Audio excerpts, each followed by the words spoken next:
Hello students. तो चलिए आज हम लोगों का जो वीडियो का टॉपिक है वो है एक्स्ट्रा क्वेश्चंस ऑन पॉलिनोमियल्स। तो क्लास 10 का जो चैप्टर पॉलिनोमियल्स है उसमें कुछ बच्चों की बहुत ज़्यादा रिक्वेस्ट आ रही थी कि हम लोग थोड़े से एक्स्ट्रा क्वेश्चंस करते हैं। तो एक्स्ट्रा क्वेश्चंस में मैंने 2 वीडियो ऑलरेडी अपलोड कर चुका है, तो आप लोग वहाँ से जाकर के देख सकते हो। बाकी कुछ इंपॉर्टेंट क्वेश्चंस हम लोग इस वीडियो में भी कवर करेंगे। तो देखिए, जैसे तो हम लोग का जो सिलेबस है वो कुछ ज़्यादा थोड़ा सा रिड्यूस हो गया है, लेकिन फिर भी जो मेरे को इंपॉर्टेंट क्वेश्चंस लग रहा है मैं दूसरे बुक से ढूंढ करके दे रही हूँ। तो हम लोग अपने आज के पहले क्वेश्चंस पे आते हैं। तो आज का हमारा पहला क्वेश्चन है, if alpha and beta are the zeros of the polynomial 3x² + 11x - 4, then find the value of 1/अल्फा + 1/बीटा और alpha square plus beta square. तो देखिए, क्वेश्चन आप लोगों को देखने में थोड़ा डिफिकल्ट लग रहा होगा क्योंकि ऐसा क्वेश्चन आपने कभी सॉल्व किया नहीं है, लेकिन क्वेश्चन बहुत सिंपल है। तो सबसे पहले इस क्वेश्चन को सॉल्व करने के लिए हम लोग क्या करेंगे, ये जो पॉलिनोमियल हम लोग को दिया हुआ है उसको सॉल्व करके एक्स का जो वैल्यू है या जो जीरोस है वो हम लोग फाइंड कर लेते हैं। तो हमारा पॉलिनोमियल क्या है, 3x² + 11x - 4। तो ये क्या हो जाएगा, 3 4 जा 12 हो जाएगा ना। तो मिड टर्म स्प्लिटिंग करने वाले तो 2 के टेबल में 6 बार में, फिर 2 के टेबल में 3 बार में, और फिर ये 3 के टेबल में 1 बार में। और हम लोग का आंसर कितना चाहिए, 11 चाहिए।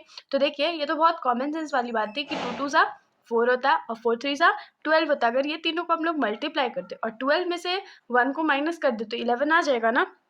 तो यहाँ पर क्या हो जाएगा, 3x² + 12x - x - 4। तो इन दोनों में हम लोग क्या कॉमन ले सकते हैं, तो 3 भी कॉमन ले सकते हैं और x भी कॉमन ले सकते हो। तो हम लोग के पास क्या बचेगा, x + 4 बचेगा, माइनस इन दोनों में माइनस कॉमन ले सकते हो और कुछ कॉमन नहीं है तो 1 कॉमन ले सकते हो। तो ये क्या हो जाएगा, x + 4।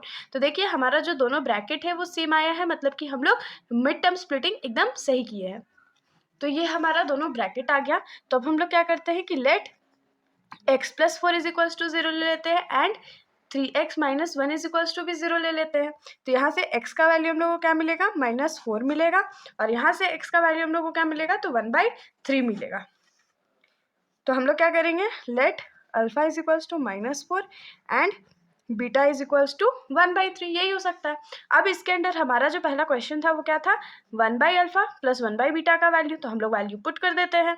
तो 1/अल्फा की जगह क्या लिखेंगे, 1/-4 प्लस 1/बीटा की जगह क्या लिखेंगे, 1/3।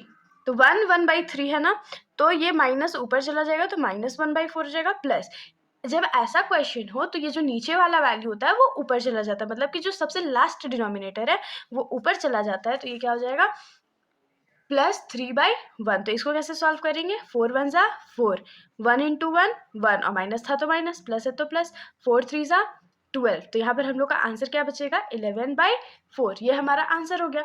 और दूसरा पार्ट जो इस क्वेश्चन का था वो क्या था, हम लोगों को alpha square plus beta square का वैल्यू चाहिए था। तो अल्फा स्क्वायर क्या हो जाएगा, -4 का स्क्वायर, प्लस बीटा स्क्वायर क्या हो जाएगा, 1/3 का स्क्वायर।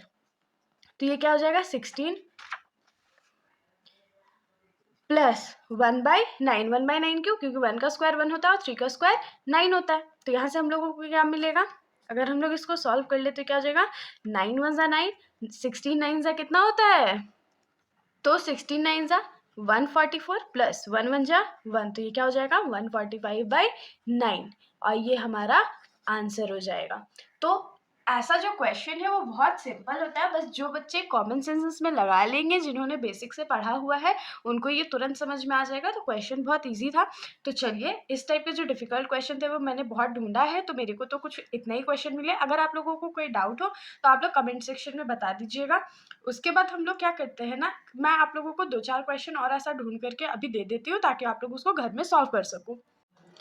तो देखिए, ये दोनों जो क्वेश्चन है, जैसा हमने क्वेश्चन अभी तक सॉल्व किया है एक्स्ट्रा क्वेश्चंस में, वो एकदम डिटो। तो ये क्वेश्चन तो मैंने आपको अभी तुरंत बताया था ना, और ये क्वेश्चन में ज़्यादा डिफिकल्ट नहीं है। इसमें हम लोग को क्या बोला गया है कि अल्फा और बीटा जो है वो इस इक्वेशन का जीरोज है, और उसके बाद आपको क्या प्रूफ करना है कि 1/अल्फा + 1/बीटा - 2अल्फा बीटा + 14/3 जब हम लोग करेंगे तो आंसर कितना आना चाहिए, 0 आपका आंसर आना चाहिए। तो बहुत सिंपल है। सबसे पहले आप लोग क्या करना, अल्फा का वैल्यू निकालना, फिर बीटा का वैल्यू निकालना, और उसके बाद यहाँ पर पुट करते जाना, और उसमें 14/3 को ऐड कर देना। ये तो हम लोग बचपन से सीखे इसको कैसे सॉल्व करते हैं। और अगर आपका आंसर 0 के बराबर आ गया मतलब आपने सही किया, वरना आप लोगों को ये सॉल्यूशन दोबारा करना पड़ेगा। तो इसके साथ हमारा जो ये चैप्टर है या जो एक्स्ट्रा क्वेश्चंस है अब यहीं खत्म हो जाते हैं। अगली वीडियो में हम लोग नए चैप्टर के साथ मिलेंगे। तो अगर आप लोगों को मेरी वीडियो अच्छी लगी तो वीडियो को लाइक कर दीजिएगा और मेरे चैनल को बिना सब्सक्राइब किए कहीं मत जाइएगा। Thank you.